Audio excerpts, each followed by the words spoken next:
آج ہم ایک ایسی کمیونٹی کی کہانی میں گہرائی سے اتر رہے ہیں جس نے نہ صرف ایک بڑی قدرتی آفت کا سامنا کیا بلکہ اسے آپ کہہ لیں تعمیر نو کے ایک موقع میں بدل دیا۔ جی۔ ہم بات کر رہے ہیں گلگت بلتستان کے گاؤں بوبر کی، جہاں اگست 2022 میں بہت تباہ کن سیلاب آیا تھا۔ ہمارے پاس ایک مضمون ہے مستقیم کشیرو کا لکھا ہوا، جی مستقیم آرٹیکل PDF، اس کا عنوان ہے۔ جی یہ پورا سفر بیان کرتا ہے۔ جی تو آج ہمارا مقصد یہ سمجھنا ہے کہ بوبر کے لوگوں نے اس تباہی کا سامنا کیسے کیا، کیا اقدامات تھے اور ہم اس سے کیا سیکھ سکتے ہیں۔ یہ واقعی ایک بہت متاثر کن کہانی ہے، اور صرف اس لیے نہیں کہ انہوں نے آفت جھیلی، بلکہ جس طرح سے جھیلی وہ اہم ہے۔ صحیح۔ اکثر ایسے حالات میں آپ دیکھتے ہیں شروع میں افراتفری ہوتی ہے، مایوسی ہوتی ہے، لوگ بس بیرونی امداد کا انتظار کرتے ہیں۔ بالکل۔ لیکن بوبر میں جو ہوا وہ بالکل الگ تھا۔ مضمون کے مطابق تباہی کے فوراً بعد انہوں نے اجتماعی طور پر اللہ سے رجوع کیا، توبہ استغفار کیا، شکر ادا کیا۔ یہ پہلا قدم تھا جو اکثر کمیونٹی کو جوڑتا ہے، ایک عزم پیدا کرتا ہے۔ جی۔ اس کے بعد انہوں نے وقت ضائع نہیں کیا۔ مرحومین کی تدفین کے فوراً بعد گاؤں کی سطح پر نوجوانوں کو لے کر 2 کمیٹیاں بنا لیں۔ جی، یہ مضمون کا ایک اہم نقطہ ہے، ایک کوآرڈینیشن کمیٹی اور دوسری فوڈ کمیٹی۔ بالکل۔ اتنی جلدی؟ ایسی صورتحال میں جہاں سب کچھ بکھرا ہوا ہو، اس طرح کی تنظیم سازی کرنا یہ خود میں ایک غیر معمولی بات ہے۔ جی ہاں، یہ کوئی انتظامی کارروائی نہیں لگتی، صرف یہ کسی گہری سوچ کا نتیجہ لگتا ہے۔ صحیح۔ اور یہی پہلا اشارہ تھا کہ کمیونٹی نے کنٹرول اپنے ہاتھ میں لینے کا فیصلہ کیا ہے۔ یہ صرف رد عمل نہیں تھا، بلکہ ایک آپ کہیں منظم منصوبہ بندی شروع کی۔ اچھا۔ انہوں نے انتظار نہیں کیا کہ کوئی باہر سے آ کر مدد کرے گا۔ یہ فعال رویہ ہی ان کی کامیابی کی بنیاد بنا۔ تو یہ روایتی رد عمل سے مختلف تھا؟ جی بالکل۔ اکثر کمیونٹیز قیمتی وقت ضائع کر دیتی ہیں امداد کے انتظار میں۔ اور یہ فعال رویہ صرف کمیٹیوں تک نہیں رہا، مضمون کہتا ہے کہ کمیٹیاں بنتے ہی گاؤں والوں نے خود کام شروع کر دیا۔ جی۔ مطلب حکومت یا NGOs کا انتظار نہیں کیا، خاص طور پر پینے کے پانی کا مسئلہ جو بالکل تباہ ہو گیا تھا۔ اور پانی کی بحالی کی جو کہانی ہے نا اس مضمون میں، وہ تو ان کے عزم کی اصل تصویر ہے۔ اچھا۔ آپ سوچیں ذرا، پینے کے پانی کا ذریعہ تباہ ہو چکا ہے، راستے خراب ہیں۔ ایسے میں گاؤں کے رضاکار اٹھتے ہیں اور مضمون کہتا ہے صرف ایک دن میں جی ہاں، تقریباً 15 کلومیٹر دور ایک نالے تک، وہ بھی مشکل پہاڑی راستوں سے، پائپ لائن بچھا کر پانی کا نظام بحال کر دیا۔ 15 کلومیٹر ایک دن میں؟ یہ ناقابل یقین ہے۔ بالکل۔ یہ صرف محنت نہیں، یہ ان کی قوت ارادی، ان کی صلاحیت، ان کی خود انحصاری کا ثبوت ہے۔ صحیح۔ وہ بنیادی ضرورت کے لیے بھی دوسروں پر انحصار نہیں کرنا چاہتے تھے۔ اور مضمون میں یہ بھی لکھا ہے کہ پانی کے علاوہ بھی جو کام وہ خود کر سکتے تھے انہوں نے حکومتی اداروں کو تنگ کیے بغیر خود ہی کیے۔ یہ تنگ نہ کرنے والی بات بھی دلچسپ ہے۔ جی، یہ نقطہ بہت اہم ہے۔ اس سے پتہ چلتا ہے کہ وہ اپنی ذمہ داری سمجھتے تھے اور یہ بھی جانتے تھے کہ وسائل کیسے تقسیم ہوتے ہیں۔ مطلب یہ کہ وہ جانتے تھے کہ کون سا کام وہ خود کر سکتے ہیں اور کہاں انہیں واقع باہر سے مدد چاہیے۔ اچھا۔ اس سے ان کی اپنی توانائی صحیح جگہ لگی، اور جب وہ حکومت کے پاس گئے تو مخصوص ضرورتوں کے ساتھ گئے ہوں گے۔ تو اس سے اداروں کا اعتماد بھی بڑا ہوگا؟ یقیناً، ایک بہتر ورکنگ ریلیشن شپ بنی۔ یہ رویہ تھا کہ ہم اپنا کام کر رہے ہیں، آپ وہاں مدد کریں جہاں ہم نہیں کر سکتے۔ صحیح۔ اچھا، تو اب آتے ہیں کوآرڈینیشن کمیٹی کے کردار پر۔ مضمون کہتا ہے کہ یہ کمیٹی گاؤں کا چہرہ بن گئی بیرونی دنیا کے لیے۔ جی بالکل۔ تمام بیرونی ادارے، میڈیا، وزیراعظم آفس، NGOs، امدادی وفود، سب سے رابطہ یہی کمیٹی کر رہی تھی۔ یہ تو بہت بڑی ذمہ داری تھی، اور انہوں نے اسے بہت ملزم طریقے سے نبھایا۔ یہ صرف رابطہ نہیں کر رہے تھے، یہ گاؤں کی مؤثر ترجمانی بھی کر رہے تھے۔ یعنی مسائل کو صحیح طریقے سے پیش کر رہے تھے؟ جی ہاں، واضح اور درست انداز میں۔ اور ایک بہت دلچسپ بات جو مضمون میں ہے، وہ کیا؟ انہوں نے کسی بھی میڈیا والے کو یا گروپ کو براہ راست متاثرین تک جانے نہیں دیا۔ اچھا، یہ کیوں؟ تمام دورے، تمام انٹرویوز کمیٹی کی منظوری سے اور ان کی موجودگی میں ہوتے تھے۔ لیکن اس سے شفافیت پہ سوال نہیں اٹھا؟ یا یہ تاثر نہیں گیا کہ کچھ چھپایا جا رہا ہے؟ عام طور پہ تو لوگ زیادہ میڈیا کوریج چاہتے ہیں۔ دیکھیں، یہ ایک نازک معاملہ تھا اور انہوں نے اسے بڑی حکمت سے سنبھالا۔ مقصد کو چھپانا نہیں تھا بلکہ دو چیزیں تھیں۔ ایک تو معلومات کا بہاؤ منظم رکھنا تاکہ کوئی غلط فہمی نہ پھیلے، ٹھیک ہے، اور دوسرا جو شاید زیادہ اہم ہے، متاثرین کی عزت نفس اور پرائیویسی کا خیال رکھنا۔ اچھا، یہ پہلو اہم ہے۔ جی، بار بار کیمروں کا سامنا کرنا، وہی دکھ بھری کہانی سنانا، خاص طور پر خواتین اور بچوں کے لیے یہ بہت تکلیف دہ ہو سکتا ہے۔ صحیح کہا۔ تو اس حکمت عملی نے انہیں اس اضافی صدمے سے بچایا۔ شفافیت انہوں نے دوسرے طریقوں سے یقینی بنائی، اس پر ہم آتے ہیں۔ یہ واقعی قابل غور بات ہے۔ اچھا، مضمون یہ بھی کہتا ہے کہ کمیٹی نے انتظامیہ سے اچھے تعلقات بنائے، جی، لیکن سب سے اہم بات مکمل غیر جانبداری۔ تمام سیاسی، مذہبی، قومی، سماجی تعصبات سے بالاتر ہو کر ہر آنے والے وفد کو ایک جیسے عزت دی۔ یہ کتنا مشکل رہا ہوگا ایسے وقت میں؟ مشکل تو یقیناً رہا ہوگا، لیکن یہ ان کی سمجھداری تھی۔ اس غیر جانبداری کا فائدہ یہ ہوا کہ کسی کو شکایت نہیں ہوئی کہ بھئی امتیازی سلوک ہو رہا ہے۔ اچھا، اس سے گاؤں کے اندر اتحاد بھی رہا اور باہر سے آنے والوں کا اعتماد بھی بڑھا۔ اس کا کوئی ثبوت؟ جی، سب سے بڑا ثبوت جو مضمون میں بھی ہے کہ اس وقت کے وزیر اعظم میاں شہباز شریف 2 مرتبہ گاؤں آئے۔ 2 مرتبہ؟ جی۔ یہ صرف ایک رسمی دورہ نہیں تھا، یہ اس بات کا اعتراف تھا کہ یہاں کام منظم، شفاف اور غیر جانبدارانہ ہو رہا ہے۔ یعنی کمیونٹی اگر خود منظم ہو تو زیادہ مدد ملتی ہے؟ بالکل، بجائے اس کے کہ امداد سیاسی نعروں کی نظر ہو جائے۔ ٹھیک ہے، اب جہاں کوارڈینیشن کمیٹی باہر دیکھ رہی تھی، وہیں اندر امداد کی تقسیم بھی ایک بڑا چیلنج ہوگا۔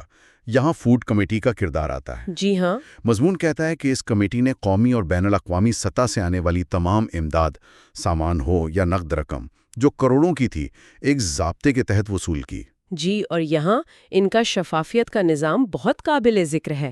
یہ صرف وصولی نہیں تھی، یہ اعتماد بنانے کا عمل تھا۔ کیسے؟ مضمون بتاتا ہے کہ دونوں کمیٹیوں نے مل کر امداد کی تقسیم کے لیے واضح کیٹیگریز بنائیں۔ اچھا، کس بنیاد پر؟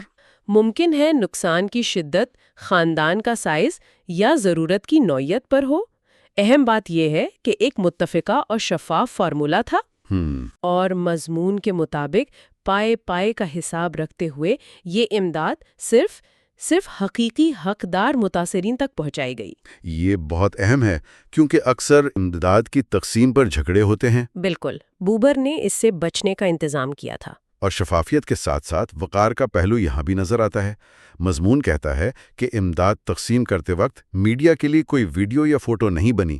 بات ہوئی پہلے پردہ پھر تشہیر۔ نہیں، یہ دوہرا معیار نہیں ہے، یہ وقار اور شفافیت میں ایک بہت عمدہ توازن ہے۔ وہ کیسے؟ دیکھیں، امداد دیتے وقت تصویریں بنانا، خاص طور پہ جب وہ میڈیا میں آئے، لینے والے کے لیے شرمندگی کا باعث بن سکتا ہے۔ صحیح۔ یہ ان کی مجبوری کی نمائش ہوتی ہے۔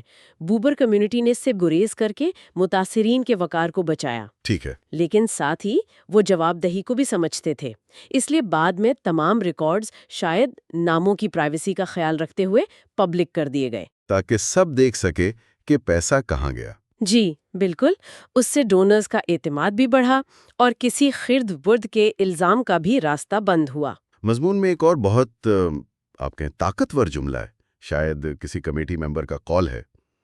آپ لوگوں نے ہماری عورتیں تو دور کی بات، ہمارے کسی سیلاب سے متاثرہ مرد کو بھی ہاتھ پھیلاتے ہوئے یا امداد وصول کرتے ہوئے کبھی نہیں دیکھا ہوگا۔ جی، البتہ انہوں نے توجہ حاصل کرنے کے لیے مہم ضرور چلائی۔ یہ رویہ کیا ظاہر کرتا ہے؟ یہ جملہ بوبر کمیونٹی کی اجتماعی عزت نفس اور خودداری کی بہترین عکاسی کرتا ہے۔ انہوں نے مدد کی ضرورت کو مانا، اس کے لیے آواز بھی اٹھائی، لیکن منظم طریقے سے۔ انہوں نے بھیک نہیں مانگی، یعنی اپنی تکریم پر سمجھوتا نہیں کیا۔ بالکل نہیں۔ یہ صرف امداد لینے نہ لینے کی بات نہیں، یہ ایک نفسیاتی پہلو ہے۔ جب کمیونٹی بحران میں بھی اپنا وقار رکھتی ہے نا، تو اس کی بحالی زیادہ پائیدار ہوتی ہے۔ وہ خود کو متاثرین سے زیادہ مسائل حل کرنے والے کے طور پر دیکھتے ہیں۔ جی بالکل، یہ رویہ ان کی بحالی کی کوششوں میں ایک بنیادی ستون تھا۔ تو ان تمام کوششوں کا خود انحصاری، شفافیت، وقار کا نتیجہ کیا نکلا؟ 10 جانوں کا ضیاع تو ناقابل تلافی نقصان تھا، مالی نقصان بھی بہت تھا، لیکن کیا وہ کچھ بہتر بنا پائے؟ بلا شبہ مضمون کے مطابق ان نقصانات کے باوجود بوبر گاؤں نے اجتماعی کوششوں سے ایک نیا منظم گاؤں بسایا، ماڈل ولیج بڈھو داس بوبر۔ ایک نیا گاؤں؟ یہ تو غیر معمولی بات ہے۔ جی ہاں، اکثر آفات کے بعد لوگ سالوں تک ٹینٹوں میں رہتے ہیں، یہاں پورا نیا گاؤں بسایا گیا۔ اور یہ بھی لکھا ہے کہ متاثرین کے لیے 2 گھروں کا انتظام ہوا۔ جی، یہ مضمون میں ذکر ہے۔ یہ صرف پناہ گاہ نہیں ہے، یہ ایک نئے اور بہتر آغاز کی ٹھوس علامت ہے۔ 2 گھر؟ یہ کیسے ممکن ہوا؟ اس میں حکومتی سرمایہ کاری بھی اہم رہی۔ مضمون کہتا ہے کہ وفاقی حکومت نے اس ماڈل ولیج پر اب تک $1.25 ارب یعنی 750 ملین روپے سے زیادہ خرچ کیے ہیں، اور کام ابھی جاری ہے۔ $1.25 ارب؟ حکومت نے اتنا پیسہ کیوں لگایا؟ کیا یہ معمول کی امداد تھی؟ یہ شاید معمول سے بڑھ کر تھا۔ حکومت کی اتنی بڑی سرمایہ کاری خود بوبر کمیونٹی کی تنظیم اور اہلیت کا اعتراف ہے۔ اچھا۔ جب حکومتی ادارے دیکھتے ہیں کہ کمیونٹی خود منظم ہے، وسائل ایمانداری سے استعمال کر رہی ہے، منصوبہ بندی رکھتی ہے، تو ان کا اعتماد بڑھتا ہے۔ تو وہ زیادہ مدد کرتے ہیں؟ جی، بوبر نے ثابت کیا کہ وہ امداد کو مؤثر طریقے سے استعمال کر سکتے ہیں، اسی لیے انہیں یہ غیر معمولی مدد ملی۔ یہ ان کی اپنی حکمت عملی کا ہی نتیجہ تھا۔ اور سب سے اہم بات جو مضمون کے آخر میں کہی گئی ہے، الحمدللہ ہمارے سیلاب متاثرین بھائیوں نے عزت کے ساتھ وہ وقت بھی گزارا اور اب بھی عزت کے ساتھ اپنی زندگی گزار رہے ہیں۔ جی، یہ شاید ان کی سب سے بڑی کامیابی ہے۔ یقیناً مادی تعمیر نو اہم ہے، لیکن اگر اس عمل میں لوگوں کی عزت نفس ختم ہو جائے تو بحالی مکمل نہیں ہوتی۔ صحیح۔ بوبر کی کہانی کا سب سے طاقتور پہلو یہی ہے کہ انہوں نے مالی اور مادی بحالی کے ساتھ ساتھ اپنا اجتماعی وقار اور عزت نفس نہ صرف قائم رکھا بلکہ شاید اسے مزید مضبوط کیا۔ یہ ظاہر کرتا ہے کہ بحران سے نمٹنے کا عمل خود کمیونٹی کی اقدار کی عکاسی کرتا ہے۔ بالکل۔ تو آج کی ساری بات چیت کا خلاصہ کیا ہے؟ بوبر گاؤں کی کہانی سے ہم کیا اہم ترین سبق سیکھ سکتے ہیں؟ یہ صرف آفت سے نمٹنے کی کہانی نہیں لگتی۔ نہیں، یہ کمیونٹی کی سطح پر قیادت، تنظیم اور اقدار کی کہانی ہے۔ تو کلیدی اسباق کیا ہیں؟ اگر ہم نکالنا چاہیں تو اوول، فوری، فعال اور منظم رد عمل، یہ فیصلہ کن ہوتا ہے۔ جی۔